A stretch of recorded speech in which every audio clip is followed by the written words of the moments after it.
Blake Lively literally had everything. She was the ultimate Hollywood it girl. She was a certified member of the Taylor Swift squad, which everyone wanted to be a part of, and she had the Hollywood hunk husband.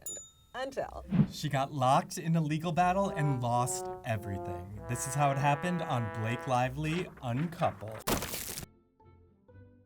All right, so let's get started. Let's take it back to 2005. We have Blake Lively and her girls from Sisterhood of the Traveling Pants. Alexis Bledel right here, America Ferrera right here, and the one I always forget. Amber Tamblyn. Amber Tamblyn. Over here, yeah, who actually got her ears done. Why this is important. Blake Lively has been friends with these girls for 20 years. They have been part of her squad. They have been there through the ups and downs. But something to take note of is on set of Sisterhood of the Traveling Pants, she was known to be a bit of a bully. There were a lot of bullying allegations that have come out after everything with Justin Baldoni came out, and obviously she's such close friends with these girls still, and they put out a statement when all of the Baldoni things happened, and they are still her close friends. They're obviously so close in this picture, but after everything happened with Baldoni, there were so many TikToks where people who worked on set with her and were not these close friends said, I had a horrible experience with her and she allegedly made me cry on set. So, starting off strong. And when you look at her, look at this fake smile she has. I mean, the thing about her is she's like America's sweetheart. Everybody really loved her, but I feel like when you look at her, she just has this aura of fakeness that exudes from her pores. Okay, is it a fake smile or is it just her old teeth? I mean, it's her old teeth, but that's alleged. Also, I have to say, like, these three all look so close, and then we have to look at this face, like, is Amber Tamblyn the bestie with them? They are still best friends. Like, they're still very close. And let's move on to the next one.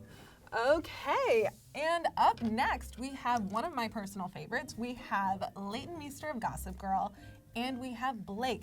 And we now know these two basically became enemies, and it has a lot to do with what Blake said about Leighton. She basically mocked her for being born in prison, and we can honestly see their body language here. We have this big gap between them, and they look really uncomfortable in this photograph. But one of the things I love about this show is like they were so friendly on set, but they were not so friendly off set. I think there were a lot of rumors and speculation going around that they were like co-workers that were nice to each other when they were together, but behind the scenes, they were brutal. I mean, it was a sloppy set in general. It was. To be fair. So like let's everyone go back. was hooking up. Yes. Everyone was messy. It was peak CW 2000s messiness. And TV. Blake was in a relationship with Gossip Girl himself, Dan Humphries. Spoiler alert. They were together. Yes, spoiler. Ding, ding, ding, ding, ding. But they were together. And at one point, Blake gave a funny interview where she said she thought she poisoned the cast to get them to not like Dan when he first came on. Fast forward, they were together, then they broke up, and then they had to fake a nice relationship when they were on camera together. So I think that really goes into how manipulative I feel like this woman can be. I mean, again, right here we have this fake smile, and Leighton's eyes, I think, say so much about their relationship. Yes, and this is not even the worst picture we have of them. That's obviously at an event, but now we have them filming a sort of iconic Gossip Girl scene. This is early on, and look at how unhappy they look. On the steps of the Met, they're of iconic. all places. Eating their yogurt. Dean and DeLuca, bring her back, please. I will do anything. And we have pouts, 2 pouts, double pouts. I mean, when I see this, it really seems like they are not happy with being next to each other. No, and this was sort of the first murmurs that we got that she was potentially, allegedly difficult to work with, because we heard that Leighton didn't like her. We never saw them out together, and there were all of these rumors that set was this really tense place to be, which going forward, we're gonna see that time and time again with her. And I think it's important to remember just how big this show was. It was talked about throughout pop culture.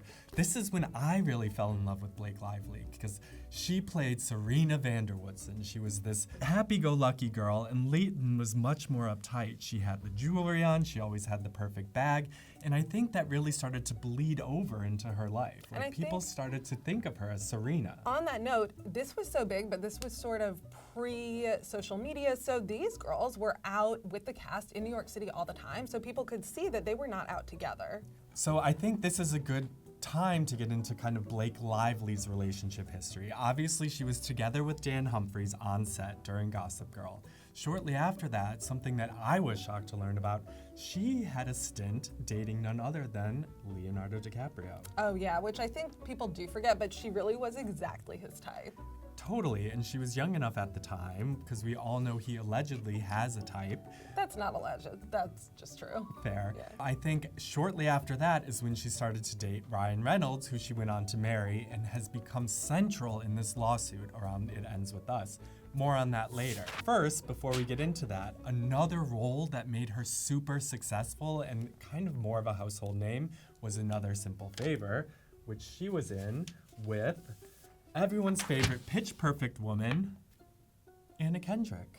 So we start out with A Simple Favor, where they do seem to get along, but then it is Another Simple Favor where we see them basically refusing to do press together. And this is a pattern that we see with Blake a lot. I mean, here they are. This is Amazon Prime carpet. If I remember correctly, this movie premiered at South by Southwest. This was the talk of the town because this was shortly after Blake's lawsuit dropped with It Ends With Us and Justin Baldoni. They were reuniting on the carpet for Another Simple Favor. And this was the photo that everyone was analyzing so closely. And if you look again, you have what I call Blake's fake smile. It is clear as day to me. And you look at Anna Kendrick, and she is what I think looks like really grinning through her teeth. She does not look happy to be there. She is like, why am I next to this woman? I think to me what's more interesting is she just looks tense. Like if we look at her shoulders, if we look at her face, she looks so uncomfortable. And we're gonna see that on the carpet with the two of them. When they're on the carpet, a lot of times they refuse to go together, but she is going to look so standoffish, so uncomfortable. A lot of times she's literally looking at her and giving her side eye. This woman, she does not wanna be there. She does not. We have one more picture of them that really shows how deeply uncomfortable this was. We have Blake yapping away, which again, when she was on this press tour, she was really trying to sort of rehab her image. She was going on and on and on. And then we have Anna Kendrick looking so unhappy. Look at that face. She is looking down. She is like, all eyes are on me at this point.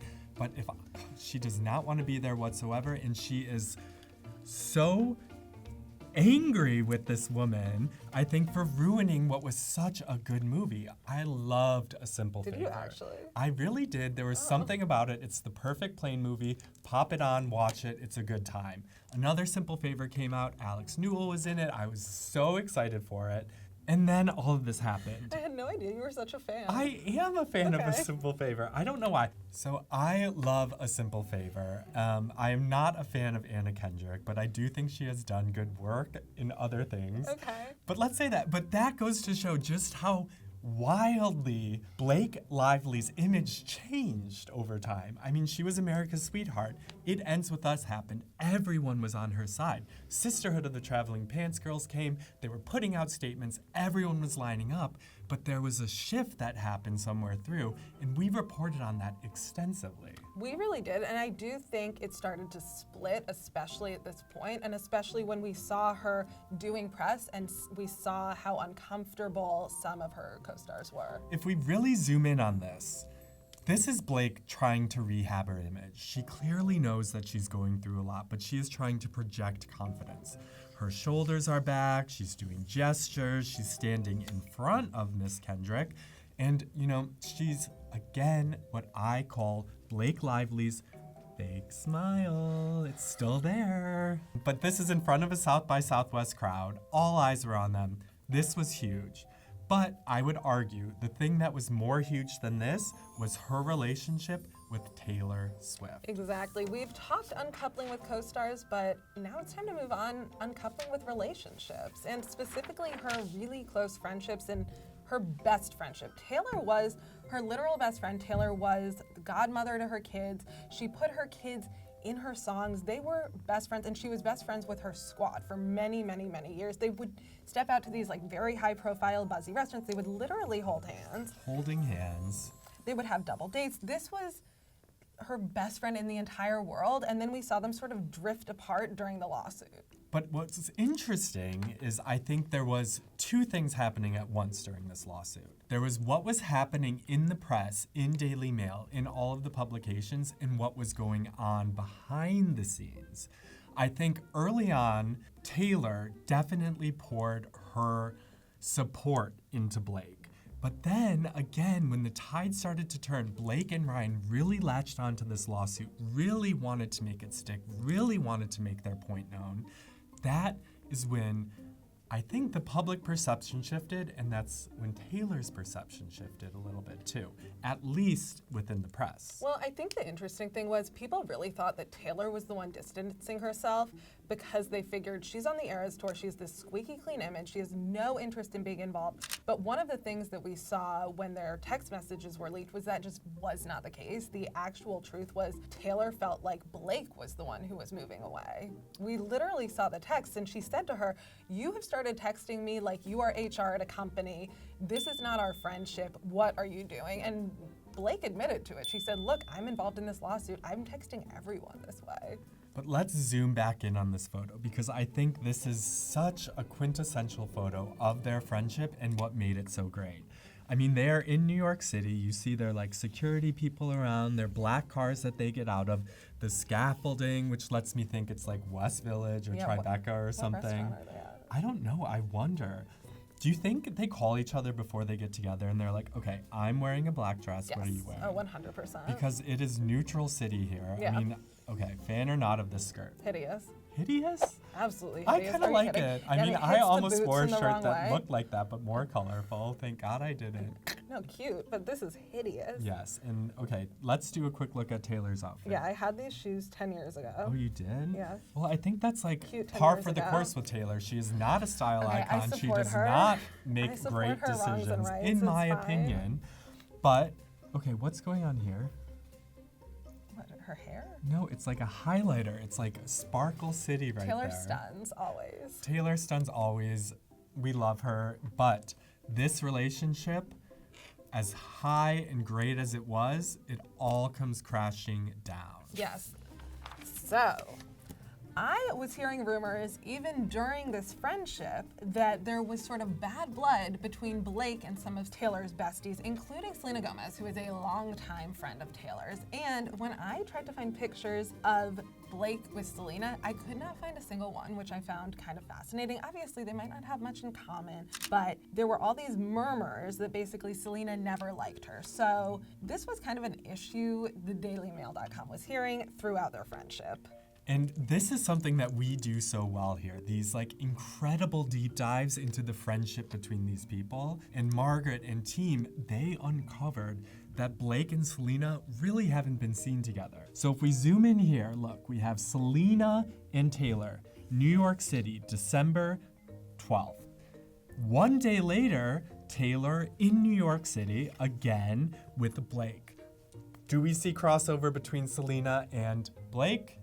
No. Never. And this is so funny to me because I think everyone can relate to having these two friends that you can literally never have together, that you're like, I have to do separate dinners with both of them. These two could never be together, basically. And credit to Taylor Swift because she was willing to actually she loves these two women so much, she was willing to put up with their dislike of each other and navigate it in a country where everything she does is just examined and looked at by the press, by Instagram, by everything.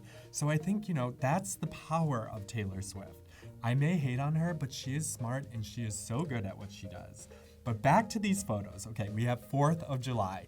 That was Taylor's holiday. Her famous party year after year, and we still do not have a picture of them together. And speaking of parties, one of the first signs that there was sort of a squad fallout was Gigi Hadid, who had been a big Blake friend, had a big birthday party and did not invite Blake. So that's when we start to see the signs that something is amiss in the Swiftiverse and that Blake is going to have to start finding her own friends, which she does. She does. She has to develop her own new squad. And I think this I mean, this is all my opinion, but I think that this is a bit of a step down from, the former squad that she was once a part of. I agree, because we have this A-list squad, we have this group of cool girls, it's truly models, it's singers, and then we have her sister who was Iced on out by Teen Witch. Yes, her sister here. Robin Lively. Which and we love you, but we loved her we don't like know 30 who you years are. Ago. Have you not seen Teen Witch? Is that not? I mean, have you? Yeah. I what haven't. do you mean? We've got Selma Hayek. Okay, she is A-list. Yeah, I think A+. she's also friends with maybe her like a young cousin. I think we can put the Sisterhood of the Traveling Pants girlies here too. They're a part of the squad. They are no longer pals, so. X them out. I love you. I'll X her. Love. And we also have her young co-star from It Ends With Us, Jenny Slate, sort of vaguely a member of the squad, although like a Brooklyn mom. So the squad is totally replaced, and we've got these new Gossip Girls who are totally different, and they're not anything like the old ones. And I'm cracking up because if you look super closely at these smiles and at Blake's body language. Not the smiles. I mean, I have this theory that they were all in the car beforehand, and Blake is like, I'm gonna call Backgrid, I'm gonna get them to come out and snap photos of us together so everyone can be like, I have friends, I'm so cool. And these women are turning it on. Selma's like, oh, I'm so happy to be here. And she's just mid-conversation. I think also, though, look at how far away she is. Like, this could be its own picture. probably because she knows how toxic Blake Lively can be in certain instances, and rumored to be that toxic as well. But again, I have to keep coming back to this. I'm so sorry, but the smile here. Okay, moving on. So we have this picture, which is sort of the last time they were seen together at the Super Bowl, and we really can see how close they were. This is obviously the person that Taylor's quite literally leaning on, and this is when we saw, this is who she's taking to everything with, but the Baldoni case starts happening, and we see it all start to fall apart. The Baldoni case has been ongoing. It's been something we've covered extensively at the Daily Mail. They start together on It Ends With Us, and she accused him of sexual harassment. He has said vehemently that that didn't happen. It continuously is going to court, and a lot of these text messages between the two of them have come up time and time again. She said, please don't mess with me. She said, Taylor is one of my dragons, talking about Game of Thrones. And it's really allowed us to see multiple uncouplings. It's allowed us to see did you just draw devil horns? Not devil horns, Oh, a dragon ears. Oh, not an artist, okay. I like her little tail. I tried. We've been able to really see inside their friendship. We've been able to see inside her on-screen relationship with Justin Baldoni, which is truly the largest uncoupling of all. We are continuously seeing them go to court. We're seeing her sort of uncouple with multiple members of the crew. It has been fascinating to watch. I don't think we've seen something like this on set unravel ever. No, and it was like a years-long saga. I mean, there would be things that were leaked by one camp, there were allegations that were made by another, there were lawsuits that got brought up, lawsuits that got dismissed, a whole saga of things that happened. But I think one of the most fascinating things about this case is that we really, really did get insight into these private messages between Blake and some really high-profile people. I mean, there were emails that came out where she was like, hey Ben, it's Blake, don't hang up. This is Ben Affleck, mind you. But she goes on to write this whole diatribe about how difficult it was to work with Justin Baldoni, how much drama there was in dealing with him. She accused him of being in a cult, of other people on set of being part of that. And I think, through it all, her friend Taylor really stood by her. And you have these other people that start to come into Taylor's orbit. This is, I think you told me, was one of her backup dancers at the time. It's her close friend Ashley, who we've seen. We see Ice Spice. But I also think one of the most interesting things about Blake during this time is we see a lot of people come out on social media and say, these are my experiences working with her, and some of them are pretty unsavory. And that tracks all the way back to where we started with Sisterhood of the Traveling Pants. I mean, I think you reported that there was an intern on set that was crying. This is a theme that we see throughout all of Blake's stories. I mean, she is known to be this nice all-American girl, to camera, in front of people, but behind the scenes, she plays with fire, and she really kind of like, rubs people the wrong way. Now, does that make her a bad person? I think that's the question. Is she hard to work with? Is this just her personality? I mean, the one person who has stood by her through it all is Ryan Reynolds. And I think fascinatingly enough, in the lawsuit, you really start to see how they work together to make sure that they can kind of manipulate things to go in their favor. I think we're at a really big moment right now. I think so too, because she doesn't really have any huge projects coming up. It's going to be fascinating to see what she does next, because in many ways she kind of is the queen of Uncoupled. We've seen her uncouple with basically everyone except her husband. So, quick predictions.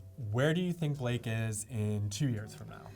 I think we might see her go back to her blogging roots, which is a hot take. I don't know if people remember this, but she did get married on a plantation, and then she wrote an entire blog about it, and she basically wanted to be Goop, so maybe we'll see her return to that. I think that'd be nice. I think she's going gonna to go. Nice for her to return to her plantation blogger roots? I mean, not plantation, no.